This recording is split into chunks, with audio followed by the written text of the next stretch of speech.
And we'll go ahead and kick it off. And welcome everybody to another Aptus Wellness Wednesday event. We're here for part 2 of our wellness series with Tyler Borde. Today we're going to be doing a little bit of, I think you just mentioned it, mobility training. We'll get up, move around, but we're going to focus a lot, this session will focus a lot on nutrition. And we had some questions that came in beforehand, and we'll save some time at the end to maybe get any of your questions. You can open up your microphone and ask, or you can just submit it to the chat feature there, and we'll try to get to those. Most importantly, I think we'll talk about stress eating and how to not do that. So please cover that, Tyler, for some of us. Not going to name names on here who need help with that, but if you could delve into that a little bit, we'd appreciate it. And with that, thank you for being here, and we'll let you take it away. Awesome. Yeah, thanks so much, Mike. We'll definitely try to touch on that one. I know it's stressful times for everybody right now for one reason or another. But thank you guys for taking some time out of your day. Hopefully we can spend this next 30 minutes or so not being stressed, just moving, talking about something that's not the election or coronavirus. It's a good break for all of us. So let's all make our way down to the floor together. We're gonna get our spines moving. We're gonna do a little cat-cow. So if you were with us last week, some similar movements here, important basic stuff we should be doing every day. So there will be some familiar movements. So we're all gonna start on our hands and knees here. I want you guys to drop your head, flex your spine, bring it up towards the ceiling, and then do the inverse. Lift your head, extend your spine, and just try to get as much movement through your vertebrae as you can. Super important, that spine, that's our pillar. Everything is kind of built around that. We want to make sure we have mobility in the right places. And then let's go ahead and meet in this sort of flat, neutral back position. I want you to take one hand, put it behind your ears, and you're going to reach underneath with your elbow, and then open up as far as you can without necessarily turning your hips. So try to keep your hips square.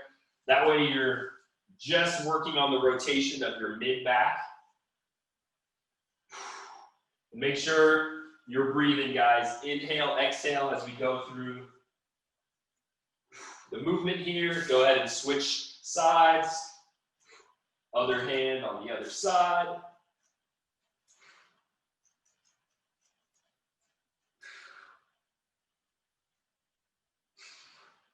Perfect. And then we are going to make our way to our feet, and we're going to do some YTA. So this is going to kind of open up the posture. If you've been at your computer all day, this is going to be helpful. Turn on the back of the shoulders.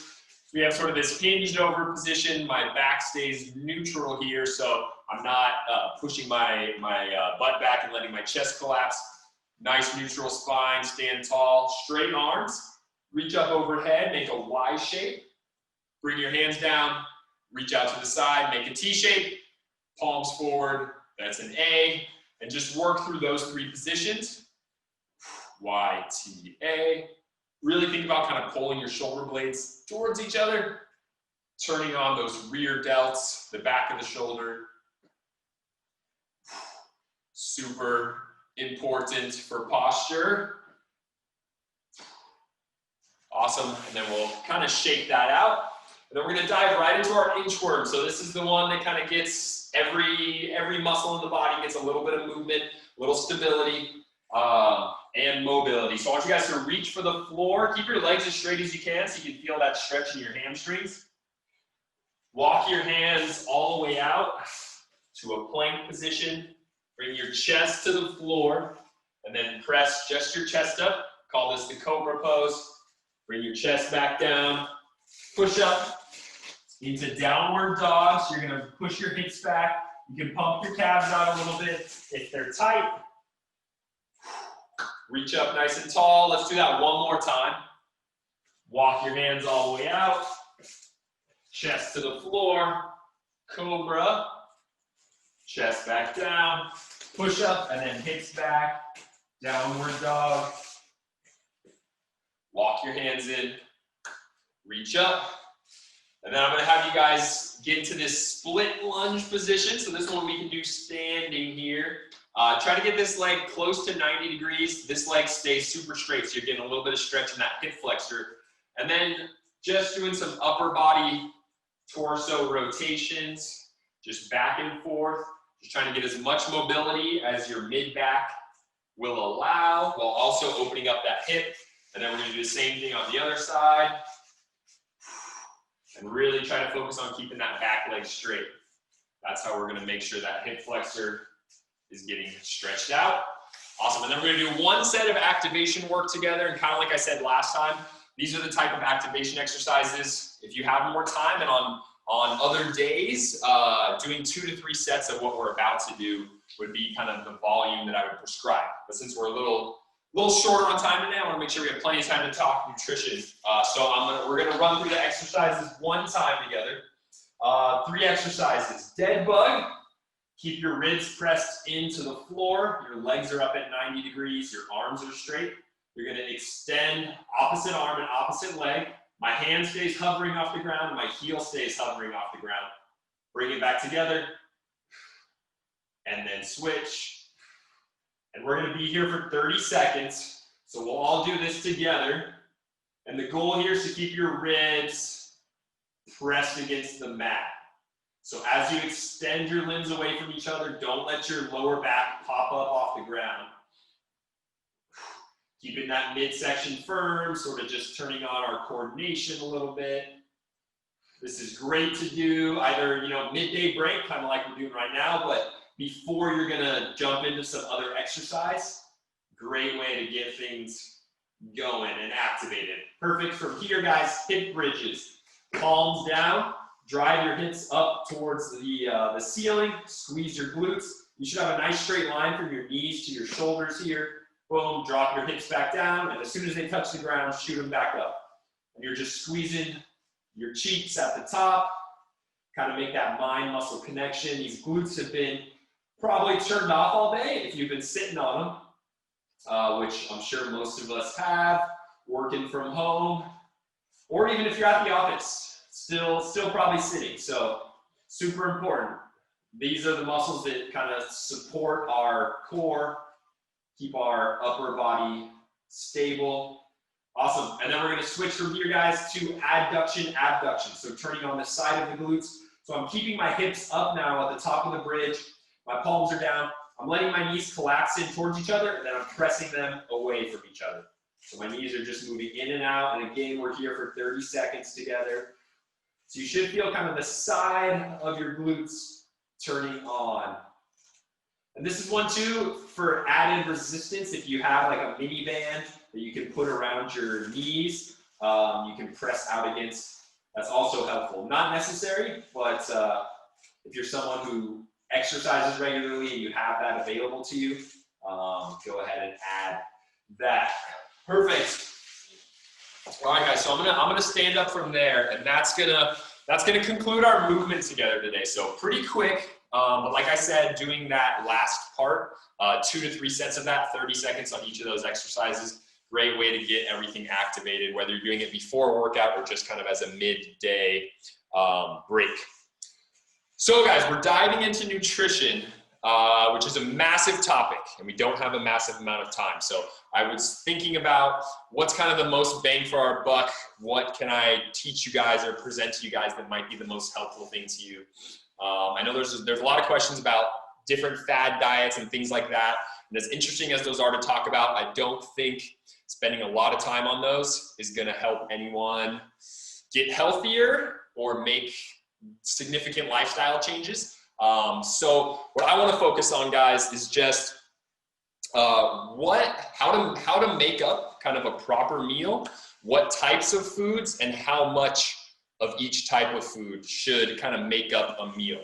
And if you take nothing else from today, hopefully the next time that you're deciding what should I eat for lunch, what should I eat for dinner, what would be a healthy kind of balanced meal, at least I want you to have this formula where you can put a meal together, feel good about it, feel like you're eating the right things, eating the right amount of those things.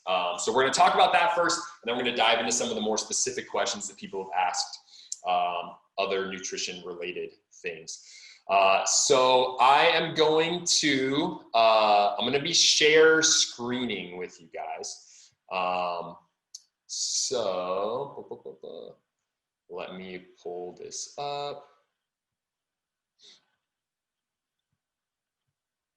Awesome. So hopefully you guys can see that there. And one of the questions that I had asked too was, is portion control important? And if so, how do I know how much to eat? So this is where we're gonna start, guys, because portion control is important. It's not everything, but it's big, you know? When you're putting a meal together, how much do I eat? When do I stop eating? How much is enough? How big should my meal be? It's super important. So this is just a simple guide. This isn't like the be all end all, but it's super, super helpful when you're trying to put a meal together. So this is kind of how it goes, guys. And we're going to talk about this specific types of food later, but when you're putting a meal together, a good guide, everyone's kind of a different size, right? So your hand is a different size. So your hand is kind of personal to you, and it's a very helpful tool to use when deciding how much to eat. So your palm is considered, the size of your palm is going to be how big a serving of protein should be. And we'll talk about what different types of protein later. Your fist size is a serving of vegetables. A cupped hand is your carbohydrate, and your thumb is kind of your fat, a serving of fat. So when you're looking at how to make a meal, this is just a basic place to start, right? Everybody's different. Everybody's caloric needs are different. And that's based on how much muscle mass you have, how much you weigh, how active you are, and what your goals are. If you want to lose weight or gain weight, obviously that's going to change. But a good place to start, just a general suggestion, men, two palm sizes of protein per meal, women, 1 palm size. Vegetables, 2 fists for men, 1 fist for women. Cupped carbohydrates, cupped hand of carbohydrates, 2 for men, 1 for women, and then fats, 2 thumbs for men, 1 thumb for women. That can be kind of confusing. I think the thumb one is probably the most confusing part, but just to give you an example, like a serving of fat would be like a tablespoon of oil, let's say. That's kind of considered like a thumb. Roughly the size of your thumb, I guess. So it's not a perfect system, but it definitely is helpful. And right here, if you see, so this is active men, 6 to 8 servings of each of those food groups, and active women, 4 to 6 servings. So if you do not exercise at all, this is going to be less, but this is a good place to start. And what else? I think that's all I wanted to touch on as far as this one goes. So that's kind of what your meal should look like. It's not the be all end all. It's not perfect, but it's helpful. It gives you some place to start. And then depending on, I'll come back to me here. Depending on what your goals are, that's a good place to start. If you have goals to lose weight, and you start putting your meals together in that way, and you're not losing weight, then it's time to adjust. Remove one of those cupped hands of carbohydrates, and then reevaluate. Now, 1 to 2 weeks later, have you lost any weight? If not, it's still too much. So like I said, everybody's caloric needs are different. Not everybody has goals of gaining or losing weight, and that's why I think this system is really great, because it's not focused on necessarily like weight loss or weight gain, but just sort of healthy portions that work for most people. So I want to jump back to another infographic here, because this one I can't. There we go. We'll move that over. Perfect. Okay. So now we know, okay, how much of each of those things: protein, carbs, fat, vegetables. That's awesome. But what do I eat? What do I fill? So I have this serving of protein that's the size of my palm. So what is that? So we have kind of 3 categories here. We have these kind of green foods. Eat as much of those as possible. We have these yellow foods. It's okay to have those sometimes. And then the eat less. These are the ones you probably want to avoid when possible. So it's broken up really nicely here. I want to make sure you guys get these via email too, after this is over, so that you can use this next time you're putting a meal together. But when you're looking at your proteins here, these are just, suggestions. Eggs, egg whites, fish, lean meats, plain Greek yogurt, cottage cheese. If you're vegan, vegetarian, lentils and beans, tempeh, things like that can fall in there. Your carbohydrates, these are mostly your, whole grains, quinoa, brown rices, things like that, sweet potatoes, fruit falls into this category. And then your fats, like we talked about, these are like your high quality oils, nuts, avocados. So those are all places, nut butters, natural nut butters, I should say, would fall into that category. The eat some category, like I'm not gonna, read everything for you guys, but you can take a look at this later and you can see kind of what things are where. And then the eat less, you have your packaged processed foods, high fat meats, sausages, processed bars and snacks, low quality oils, butter, flavored milks, fruit juices, really, processed stuff. This is all stuff that we know, right? Like all this here, that's not going to probably get you to your goals unless your goals are eating a bunch of terrible food, I guess. I don't know. So then this kind of gives you an idea of what are your goals down here, and kind of how much of the green foods versus the other foods you should be eating based on your goals. So there's no right or wrong, right? Like not everybody needs to eat green foods all the time. If your goal isn't to look a certain way, feel a certain way, achieve a certain weight, but if you do have goals of improving your health, this kind of gives you an idea, and you guys can look at that later too, of how much to eat from the green versus the other categories. I'm kind of going to skip through this. And then this is the last thing I want to focus on here, guys. Super important. Take this away from today. When you're deciding to eat something, ask yourself, how close is it to a whole food? So the example here, an apple is a whole food. Great, awesome. Eat an apple. Everyone should eat an apple. That's awesome. Applesauce, right? So now it's gone through a process, right? So now it's less of an apple. It's something that's not an apple. And maybe applesauce is not what you think of as a processed food, but it is, right? So that's not the whole food. You took a whole food, you turned it into something else, you lost some of what was in that whole food. And then even more processed, now you have apple juice, right? So all the fiber's gone. It's just kind of concentrated sugar at this point. You're sort of losing all the benefits of what the actual whole food is. So when you're choosing what to eat, should I eat this? Is this a healthy thing to eat? How close is it to a whole food? And that's a great place to start. Like chicken is chicken, awesome, eat chicken. A piece of fruit is a piece of fruit, awesome, eat a piece of fruit. A nut is a nut, eat a nut.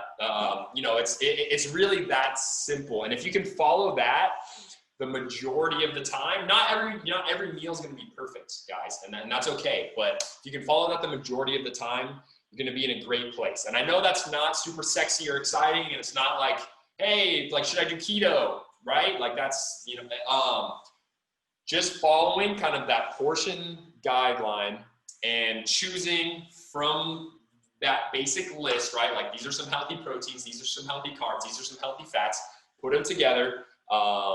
And if that's what the majority of your meals look like, that's going to solve the nutrition problems. It doesn't have to be keto. It doesn't have to be, not that it can't be, but there's no like magic bullet. It really is. It's really boring, but it's just eating mindfully, healthfully, choosing those whole foods, nothing super processed, avoiding stuff out of packages when you can.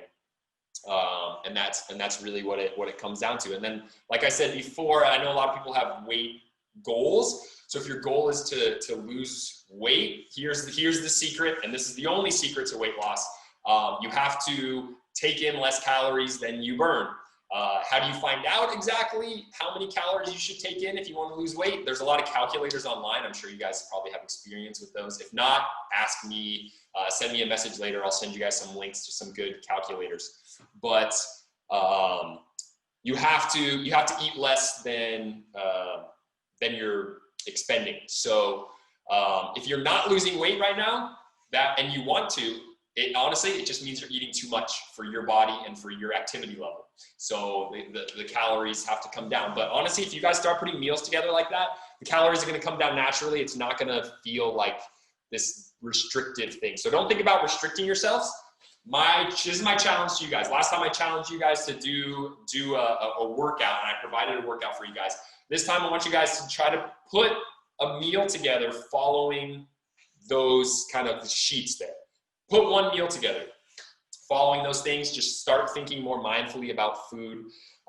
And who knows, it might lead to something that you guys like. You might like how you feel after eating a meal that's like thoughtfully put together in that way. And hopefully you start to do it a little more often. So thank you guys for letting me go off on that. But that's what you guys need to know when it comes to nutrition. Like, that's how you should put your meals together. If you can start eating one meal a day that looks like that, that's a great place to start. So thank you guys for the questions that you guys submitted. So that one kind of related to the portion control, what types of foods people should be eating. I want to get into some other specific questions that people asked, and I had a few about intermittent fasting. How effective is that? That's a good question. So I speaking from experience, I actually did intermittent fasting for about a year and a half. It's been a couple of years that I did that. So I have some experience doing it myself. I will tell you this, it's not a magic, like, you hear things, it puts you in this crazy fat burning mode.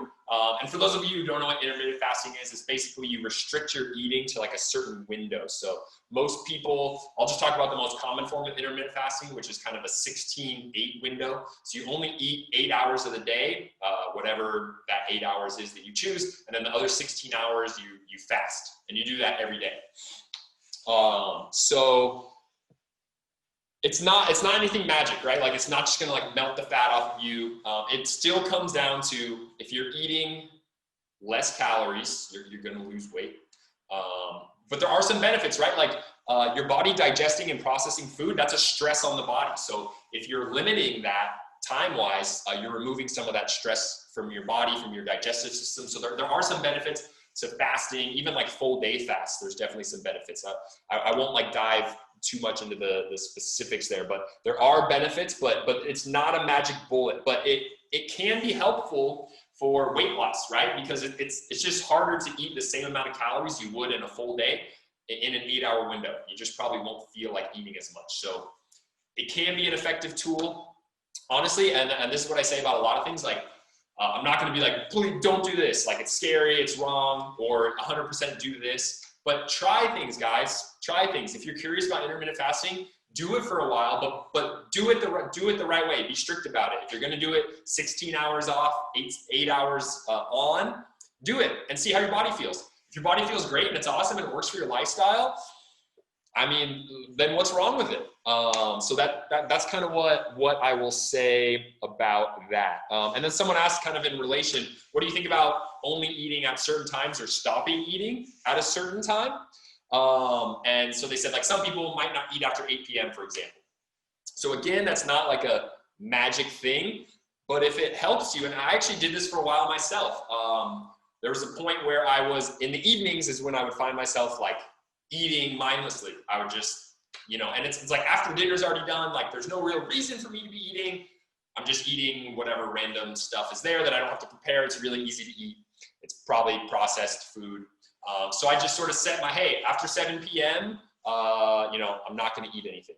And it really helped me because when you eat consistently, like let's say every night you eat some sort of snack, maybe not the healthiest thing, maybe right before bed, whatever it is, your body releases ghrelin, right? Which is like, that's what makes you hungry. So if you do that every night, the next night, your body's going to tell you it's hungry again at the same time. So in the same way, if you can restrict yourself in that manner and be kind of strict about that, not eating after 7 p.m. or 8 p.m. or whatever it is, after a while, your body's actually going to stop releasing that hormone because it knows it's not getting fed at that time anymore, and you're actually going to feel less hungry at that time. So it can be a helpful tool. I'm not promoting like restriction or diet restriction in any way, but there's nothing wrong with it. There's nothing wrong with it. Like I said, try things. If it works for you, it works for you. That's awesome. If it doesn't, it's not a blanket thing for everybody. Somebody asked, thoughts on eating before and after a workout. How much should I eat? What types of food should I eat? For 99% of people, unless you're like an athlete or you're training really, really hard, which you can send me a message after if that's the case. And I'd love to talk to you more specifically about like pre-post workout nutrition or even intra-workout nutrition for those of us working out for 2+ hours at a time. I don't think that's most people though. So for the majority of us, eating a meal kind of like I laid out, with a palm of protein, the fist of vegetables, handful of carbohydrate, thumb of fat, eating just like a normal put together balanced meal like that, 1 to 2 hours before you exercise and 1 to 2 hours after you exercise. That's really all you need. It's not like I'm going to work out, so there's this superfood that gives me the energy and makes everything awesome, and then right after I finish working out, I need to have a protein shake, which there's nothing wrong with that, actually. I do that quite often. But like I said, unless you're doing really, really strenuous or long workouts, it doesn't need to be more complicated than that. Eat a normal meal a couple hours before, eat a normal meal a couple hours after. That's fine. That's really all you need when it comes to having enough energy and then recovering, from that workout. I think, what are we talking about here? I know Mike wanted to talk about stress eating a little bit. And again, for a friend. Well, yeah, there we go. Not for you, for a friend. It's for Mike's friend, guys. It's not him. I only give people advice for their friends. I never give people direct advice. So for Mike's friend, stress eating, there's a lot of stressful things going on in life, but eating it's just a coping mechanism right now. I'm not going to pretend I'm not a psychologist or anything. So like, this isn't, I'm not prescribing any sort of, you guys know what I'm saying. I'm just sort of talking here nutritionally, but just like I talked about, where every time, if you eat food at a certain time, every night, your body's going to start to tell you it's like hungry at that time and that's what it needs. If you eat food every time you're stressed, then every time you're stressed in the future, your body's going to tell you like, hey, every time I have this feeling and these hormones get released, I need to eat, because that's what I needed to do, because that's what you're always doing for your body. So there's no easy answer, guys, unfortunately, but you have to break the cycle. You have to break the cycle, and then it gets easier. So it is like hormonal. It's actually like physiological. So if you can get through a couple stressful bouts without it, and I mean, there's techniques to deal with it, right? Like drinking a big glass of water is actually helpful, or doing something that's going to occupy you. Go for a walk, or like exercise at that time. I know that's hard, right, guys? Like, it's easy to say, right? But when you're feeling stressed about whatever news comes out tonight, you're going to be like, yeah, Tyler thought it was a good idea for me to go exercise. There's no way I'm going to do that right now, But there's no easy answer, guys, unfortunately. But if you can get yourself to break the cycle for a period of time, it's actually going to get easier. Like physiologically, you're going to crave food less as a reaction to your stress. So that's the advice that I can give you there. And then one more thing I want to say is, the accountability is so huge. We talked about this last week, the accountability with exercise. It's the same thing with nutrition. You have to have accountability, because why are you not going to stress eat the next time a stressful situation comes up when your body's telling you that's what you need to do and that's what you've been doing for years or your whole life? You have to introduce a new stimulus. There needs to be something else new in there that's going to break the cycle. And for me, like, accountability is the way to do it, whatever that is. You need to have someone that knows your nutritional goals and that's going to hold you accountable to it. And like we talked about last week, it can't be someone who's unconditionally loving, unfortunately, because if you tell them how stressed you are about the election and work, and chocolate is the thing that makes you feel better and you need it, that person's not going to tell you like, no, you told me you had this goal of losing weight, of feeling better, of reducing processed foods, whatever it is. So you need someone, and whether that's a coach or a trainer, or find someone who you respect their nutrition and their health habits in your life, and someone ideally that's probably not related to you. They'll hopefully tell you like it is, and find that. Or there's groups you can join. I just encourage you guys to have some external accountability, because it's so hard to do it on your own. I don't do it on my own. I have accountability. Coaches have coaches. Trainers have trainers. Everybody needs accountability, whatever that looks like. There we go, guys. I haven't taken a breath, so there it is. We're a couple minutes over 1, but I want to, if you guys are able to stick around, if you want to shoot any questions into the chat box right here, I will hopefully answer a couple in the next few minutes if there's anything nutrition related that you guys would like to discuss. And I will say while we're waiting for some questions here, that I'm going to make sure you guys get those forms. And as far as accountability goes, I want to offer, hopefully, it's not the solution, guys, right? But I want to offer a little bit of accountability to you guys. And my challenge from before was try to put a meal together following the guidelines that we kind of laid out. And you guys are going to get those forms, so you'll be able to check them out. And you guys will get my email, my Instagram account. You guys send me a message, send me a picture of your meal. I have everyone's email that's in here, so I know who is in here. So if you guys want the accountability, I'm waiting for those pictures, guys. So my challenge is just put that one meal together and send it over to me. Just know that I'm waiting and hoping, guys. So I think that's a great place to start, guys. Put that first meal together. Don't be overwhelmed by, everything. My diet needs to be perfect. But put that meal together. Send me a picture. I'd love to communicate with you guys about it. And hopefully that'll help keep you a little bit accountable to it. Thank you, Mike, for putting my email in the chat box again.